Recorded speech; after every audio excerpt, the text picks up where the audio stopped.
Hi, this is Roy Worley. Welcome to the interview show that brings on guests from all walks of life. Yeah, it's here that they tell their stories and delve a little deeper into their lives to see what got them where they are. So grab a drink, have a seat, and relax, because this is the Leo Effect. When was the last time a short movie shook your emotions to the core? When was the last time a short movie caused you to rethink everything you stood for? When was the last time a short movie made you proud to be an American? When was the last time you felt the emotion to stand up and cheer after a short movie? The new short movie, I've Got Your Six, written and directed by Bill Foster, one of the industry's newest and fastest climbing directors, will answer all of those questions. Rarely has there been so much packed into a short movie that when you leave, you'll feel more proud of our American military veterans. A movie that was cast only with American military veterans will have you on the edge of your seat, cheering for our veterans and what makes America great. I've Got Your Six will be hitting the film festival scene soon. Be prepared to drop what you're doing and go see this powerful movie when it comes to your area. Hello, ladies and gentlemen. Welcome back to the Leo Effects. I have with me today a very special guest. I've done some interviews with him before, but it dawned on me just a moment ago that the original interview that I did with this gentleman was with another podcast under a different name and all of that. So there was no original on the Leo Effects. And then I did an update later on, and so that must have been extremely confusing. So I'm going to hopefully correct that situation with what we're going to do today. So today, joining me is somebody I would consider a friend. We've only talked over the phone, but this guy is just so personable, so likable. This is Wild Bill Foster. Oh, thank you. You must know me from my college days. Oh, man. That's good. So, Bill, you know, we talked a long time ago. I asked you a whole bunch of questions. You were actually, if we're going to get down to the brass tacks here, you were my very first interview I ever did. Wow. Ever. And I remember it was a very good one, too. It was pretty good. I mean, yeah. I had a list of questions, and I read through them like it was like a high school quiz or something. So hopefully this goes a little smoother. So, all right, first off, we're going to ask the best question I have, and that is, what is it that you do, Bill? How long is the show? I'm a retired school administrator after 33 years. I started out teaching school, and then I was principal for 15 years and a superintendent for 11, for a total of 33 years altogether. And I figured I tortured everybody long enough and retired in January of 2016. And lo and behold, I actually got into some acting. And, I was retired, saw some auditions on Facebook, and I answered them and got the role. And I thought it'd be really neat if I could just be an extra, walking down the street somewhere. Well, I kept getting selected as the recurring featured extra. So I got to work with some really neat people, Pierce Brosnan, Christoph Waltz, to name a few. And then when we retired, we thought we was going to put a vineyard in, and that would be our retirement. So we're doing that too. We're putting in a vineyard, and while I was before I retired, I was always a writer, but I didn't have anything published. I just enjoyed writing. So as soon as I retired, I had some published, and then I wrote a screenplay, and I thought, it's 30-something pages long. I may shoot a little trailer or something like that, and that turned into a full featured movie. That script's 111 pages now, and we just wrapped up on filming it. We went from 4 or 5 actors to probably 250 actors, to counting extras and everybody. And we're in post-production on that, and I thought it'd be really neat if I could just make a movie good enough to kind of show around local theaters and stuff. And lo and behold, we've got 4 companies now that's looking at distribution on it. So it turned out above and beyond anything I would ever imagine. But I tried to learn as I was extra, and then on independent, maybe a little more as a different extra. As far as that goes, I had some lines. and I'd watch and see what I liked they did and what they did I didn't like. And I thought, if I ever make a movie, this is the way I'm going to do it. And so we were able to put this thing together and didn't do any crowdfunding. I don't really believe in that. And so power to those that do, but I just didn't want to do it. And so we got it done, thankfully, to a very patient wife, and let me go to the bank a couple of times. And you know, the budget blew the first weekend, so there with that. Whoa. But it took us about a year to film. I mean, if you put all the days together, probably 3 weeks. But it took us over a year. We had a few setbacks. One day on set, my horse slipped and fell and broke my leg. And so, oh, wow. Yeah, and so I ended up, I didn't tell anybody that day, and I walked on it and acted and directed for half a day on broke leg, and then that was Saturday and Sunday. There was no disguising it, so I was just hopping around and still acting and directing off for 12 hours on Sunday, and then Wednesday had a surgery and plate put in, so that kind of tells you the severity of the break. Wow. And so that really knocked filming schedule pretty bad. Yeah. So that took a couple of 3 months to heal over that, and then we got ready to go, and then my 22-year-old videographer, his mother, who'd come down there and actually put us in touch with each other, she'd come down and watched on set one day, and just a wonderful lady. She passed away with cancer, so that knocked us off a couple of months. So when we finally got back to filming, you know, it was nearly a year later time we finished it all up. But such an amazing project. I mean, just so many people dedicated their time, you know, to be in the movie. I've gave a lot of people a lot of chances. A lot of people have actually spun their career, a new career off this movie, and I hadn't even got my movie out yet. So, you know, it's kind of bittersweet on that matter. Yeah. Holy cow. That's a whirlwind of a tale there. Yeah. And then, you know, we've actually won some awards for the trailer. We put it out, and then, you know, I was excited when we had 300 views, but between Facebook and YouTube, we've had over 14,000 views. And I pinch myself every day to see if it's real, you know, and my screenplays won a lot of awards, you know, film festivals and such as that. So anywhere from California all across the nation, I've been finalist or the winner of several different screenplay contests. So really excited to get that movie out, Showdown on the Brazos. Yeah, that would be amazing. I've been anxiously awaiting that one. Yeah, and I thought we was going to have it out be through sooner, so we jumped right into a short film. And I've got your 6. He's nice enough to run some promos on that. And Yep. And, anybody that's been listening, they've heard. You know, that was a actual commercial that Bill had written himself, and all I do is read it as best I can, and I post it at the beginning. And then I always, if you check the description of the podcast on Anchor, you will see a link that'll take you straight to the IMDb page for it, so you can keep up on it. So make sure to do that too. That's great. And we ended up with probably 75 actors in that, just a little. It's probably going to be 30 minutes. You know, it's dedicated to the military, and everybody in the movie is a military veteran. I just directed that one. It's my first actual just directing, no acting or anything. You know, I wrote the script.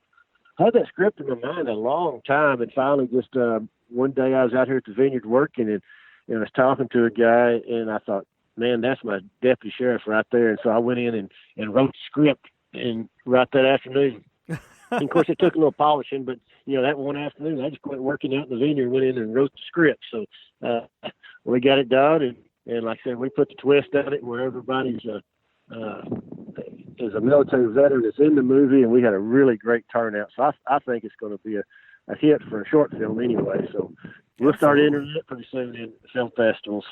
That's great. I hope you get a lot of traffic for that one. That's a good. Thank you. Good thing to point out and you know, put some direction towards, get people thinking about.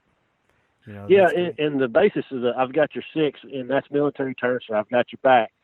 And we wanted to let veterans know that, you know, in their darkest moments, there's a whole network of veterans out there that will stand up behind them. Not only those of us that are not veterans will stand behind them, but, you know, don't feel alone. You know, everybody's gone through this, and whatever you're feeling, and you can get help anywhere. You just turn around and reach out, and they'll be there for you. Right. That's And exactly it. the basis of the story is a World War II veteran. He's in the nursing home, and he sees in the newspaper where they're going to turn some worthless piece of land into a shopping center, but he realizes that worthless piece of land is his old farm, and so he wants to see it one last time. And so he escapes from the nursing home to go look at his farm, and of course they send the law out after him. The deputy that finds him is an Iraq War veteran, and so they just hit it off, and the story goes on from there. And so it's kind of another emotional roller coaster. Everybody says that I write an emotional roller coaster movie, so his script. So Yeah, but, you got to. sounds like it. Yeah, you got to get the audience involved in it, and I had a play I wrote called Windows Home. It's also on Amazon.com, but they performed it in our local theater here at Brownwood, and 9 performances, 9 standing ovations, and a lot of people would come out, crying or whatever. But I just felt like, you need to relate with the audience, get emotional with them. And, it's real scary when that first joke that you wrote in the script, because I like to crack a lot of jokes in every script and poke fun at different people. And I was worried to death when they cracked the first joke, nobody would laugh. Oh, but the oh, audience no. laughed, and I said, okay, everything's good. Everything's good now. Yeah. That is pretty spooky. What if nobody laughed? They'd all just sit there, like, oh, my goodness. Yeah. I feel like that's probably any comedians, anybody that tells jokes, comedians and people who just, like you that write it into a script, that's probably got to be just gut-dropping, mortifying to tell your story or tell your joke and nobody laughs. Exactly. And what was really an honor, and I met the man, but I didn't get to meet him. We shook hands, but I didn't get to know his story. I just remember that because the play's about a Vietnam POW, and this man was actually a Vietnam POW that came and saw the play. Oh, wow. And that was really surreal when I found out exactly the story behind it. I met him, and then I saw him over there talking to the main star, and the star came over and told me the story, and I was like, oh, what? That gives me goosebumps. I hope I did it right. And he said, we nailed it perfectly. So, wow. Yeah, so, that's cool to hear. You try to, and the Windows Home, I tried to, in writing it, it's a split screen, split stage, but I tried to show that even though a soldier goes off to war, there's a war back at home. Mom or daughter or wife has to put up with all this stuff going on while he's not around or she's not around. And so that's what I was trying to bring out in that. It's, war's terrible, but it's a two-sided event. Right. Even not only for the soldier, but everybody back home. Yeah, that's absolutely right. Yeah. No family goes unscathed. Well, that's true. That's exactly right. We've all been touched by it some way or another. Exactly. So, kind of we'll talk about you getting into this a little bit just so that we can kind of redo that first interview we ever had. But you gave us an explanation as to why you got into this. So I'll skip over that part. But I got to ask, when you decided to go from retirement to trying out these acting roles and all of that, did you have a lot of support behind you, or did people think you were just crazy? Most of them thought I was crazy. My mom supported me. She said, go try it. And she was, very supportive, because when I'd leave, there was always everything, we lived on the farm, so you had to take care of everything back at the farm. Mm-hmm. And so, when I was on the farm with Penisparazin, that'd be 3 or 4 days in a row. And so she would stay home and take care of the animals and all that kind of stuff. So she was very, very patient with me. But, yeah, it's really turned into something else. The kids, they couldn't believe, my 2 kids couldn't believe it. They just still can't believe, there's like, Dad, not another one. Oh, he's still at it. But, yeah, but then, I was able to put my grandkids in the movie Showdown on the Brazos, and my daughter got to come down there. And once they saw that, my son-in-law got to see some of the clips from it. That really sold them. They couldn't believe it. They thought it was going to be something really, very simple and stuff like that. And they couldn't believe the quality that's coming out of there. So that's great. So it's been a neat deal. But yeah, other than family, it's probably been, even families kind of like thought I was crazy. Late life career, going through midlife crisis or something. Well, I mean, anybody that is willing to put a vineyard in the middle of a desert like Texas. I mean, Well, like one person said, you ain't scared. No, not scared of much. So, we're trying. yeah. I mean, But, that's great though. That's great. yeah. So, you can't be scared through life. You got to take those challenges and try those things and, try new things out. Right. And accept new challenges and do things like that. So I'm never just going to sit around and watch TV all day. Well, I figure if you went through a vast majority of your life dealing with school kids, you must got some rather large cojones, if you know what I'm saying. Yes. Yeah. No That's fear. true. No fear. Look her right in the eye. That's when you got to go walk in front of a basketball audience and tell them all to get quiet. Whatever it might be. Are westerns kind of like your preferred genre, or would you do anything else? Oh yeah, I'd do something else. But I love westerns, and I wrote this when I sit out and wrote the script for Showdown with Brazos, and I finished it. I wrote it in the style of the old 1950s John Wayne, Jimmy Stewart type westerns. Right. Because I felt like that's what we need to bring back. A good, clean western where people go to the theater or watch them at Netflix or something, and then say, man, we enjoyed the hour and a half, 2 hours just sitting here and soaking in the movie like the old days. And so that's kind of the way I write. There's nothing vulgar or anything like that. Now there is violence because that just makes a really good story sometimes. Mm-hmm. Right. But I've got another western that we hope to get funded, and if Showdown with Brazos is successful, that'll bring the investors for the next one. I invested in this one because I told everybody, if I can't invest in my own movie, why would you invest in it? And so this will show them what we can do as far as a team and production and writers. And when our very first production meeting was with cinematographer who's sitting over there across from the table at the restaurant. He's 21 years old. And me and my wife, and we sat there and discussed this. All of us basically neophytes at the movie making. He had made a lot of different films, but nothing feature. Mm-hmm. And of course, we had never directed one, but we've worked with theater and things of that nature. And so we hammered out: do we want to just try to sell the screenplay? Do we want to do a trailer? What do we want to do? And I said, you know what? This is our plan. We need to make the full feature movie. And so when we go to distribution, we can say, here's our screenplay, here's our trailer, and here's the movie. And so that way, if they ask any questions, they can see what we can do. Otherwise, if you try to sell a screenplay or just a trailer, they say, oh, that's great, let me see your movie, or how quick can you make a movie? And we say, next year, I think that's going to shut a lot of doors. And when I started telling people this business plan, a lot of them at the lower levels was telling me that wasn't right, or we're filming it wrong, that's a bad idea, blah, blah, blah, blah. But I didn't let it stop me, And now that we've got it done and we're starting to meet people in the higher level, that's really knows, they said that's the best decision we made through the whole process. So luckily, we made a good decision at the very beginning. There you go. So, yeah. Sometimes you get lucky and you make the right one along the way. So, yeah.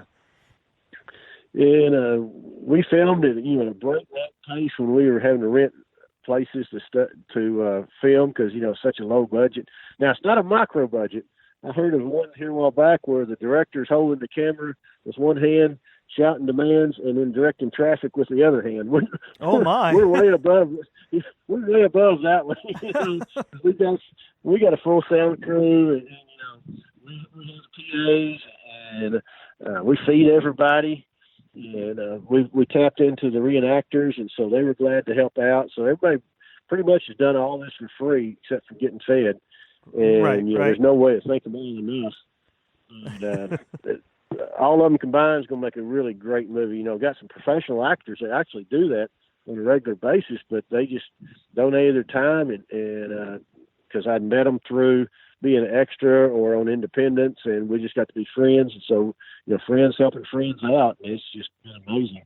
Yeah, that's great. Networking is the key to anything, really. You bet. And, I just still couldn't believe, how many people turned out, just to help out the first morning we filmed, there's probably 75 people there, all in period dress and everything. And I couldn't even talk for a little bit. Wow. I was just like, oh my gosh. Yeah. There's all these people that you don't ever know if they're going to show up or not. And here's this whole crew shows up. And it's like, wow, this is real. It's time to start in now. Let's not pin our ears back and get after it. Yeah. All right. Well, let's get these cameras rolling. That's right. Nothing to do but start now. And all of this was filmed right there in Texas, or did you guys go Yeah. to anywhere else? Or No, Texas is a big state, but It we is. filmed all over Texas. Yeah, we filmed in South Texas in Blanco, and we filmed in West Texas in Old Fort. We filmed on the Brazos River in West Texas. We filmed in Central Texas at another movie set. So we tried to bounce around so things looked different and make sure everything looked authentic. We filmed just some here on my vineyard, and we filmed some just south of Brownwood. So there's a lot of it's depend on where we could find the right location. And, it's kind of like, on Christmas Vacation when Chevy Chase sees that Christmas tree, the lights come on and the angels start singing. yeah. When you're That's looking great. for location, you find the right one. That's the way it nearly is, You're right. So you've got these two movies that are, you got Showdown in post, and you said you got I've Got Your Sixes in post as well, right? Mhm. And you're Yes. just kind of waiting on those. Do you have anything else kind of on the horizon, or something you got thinking about in the back of your mind? Yeah, I've got a manuscript I've written, and it's not been published yet. We've debated on having it published or not, but it actually won the Cisco Writers Club Best Fiction overall and Best Book overall for non-published work. But it's called I Heard the Quail Whistle, and Oh, so yeah. my wife challenged me to write a story. I've written like 4 novels and had one published, and I need to get some more published, but there's only so many hours in a day. But this one, she said, you wrote all these books about the man being the hero, and I was write one about a woman being a hero, being a heroine. And so you can't turn down a challenge from your wife. I mean, there's just not any- No, absolutely not. That's right. And so I took her up on it and wrote this manuscript, and so now we're looking at making it a movie. It's the next Western, and so that will be filmed. I don't know exactly where it'll be. It involves a wagon train in several cities, so we're looking at either West Texas, New Mexico, or Oklahoma to try to film that. But like I said, once we sign with distribution on the Showdown in Brazos, I think that'll kick in to help funding for the next one, and so we'll take off from there once we get the proper funding for it. That's Got great. a few ideas on some other modern day action type movies. Some people want to take my windows home and tell me I need to turn it into a movie. I've got another one called Last Night in Mexico. I've wrote a few scenes on it about a kidnapping situation. So it's modern day. So, Mhm. it's kind of, I need to finish those so when we go to distribution, say, which one do you like best? Yeah. And Wow. we'll take off from there. But I've got a team already kind of set, 4 or 5 person team that we're fixing to start meeting and get, job delegation and things of that nature. So when we do get the funding, all I got to do is call them and say, okay, we're on point. Everybody meet here tomorrow. And we meet at we just bought a house, and on a stipulation, I can turn one of the bedrooms into an office production room. And so my wife was very happy to oblige that. Yeah. The house we're living in right now is 300 square foot, and I love it, but it's not very big. I gotcha. Yeah. She's Yeah, just tired of you because doing I'm work like- at the dinner table, huh? That's right. And so we bought a house in town. I told her, I said, if you don't kick my tail, I'm going to sit right here the rest of our life. So she started finding houses for sale, and we ended up buying one, so we'll be moving here in a couple of weeks. But, I'm sitting outside right now in a rocker by a chimney with fire going, so There you can't go. get much better than that. No, Dogs you around me. cannot. Do what? I said, no, you cannot. That sounds amazing. Yeah. And so, but we're going to move into town, but we'll keep this out here. So when we work all day in the vineyard, we can crash right here and put in a couple of days or whatever. So That's great. I'm looking forward to it. That way I have an office and I can spread all my scripts out. I can spread my computer work out and have several screens there where I can watch my videos and things of nature, because it really does help out when you can spread out and not have to put it up every time you get through. Right. Right. Well, congratulations on the new house. Well, thank you. That's Thank great you. news. Yeah, and it's closer to the grandkids. That's all that matters, So they'll be coming over on a regular basis. So got to keep the freezer full. All right. Well, sounds like an invitation. Next time I'm there in you go. Texas, I'll be over there. Yeah, come on. You're always welcome. That's for sure. That sounds awesome. I love it. Yeah. So, Bill, we're getting down towards the end here, and you're a pretty busy guy, so I don't want to chew up too much of your time, but I want to open the floor up here for a minute to let you go and tell people where your social medias are so they can kind of follow along.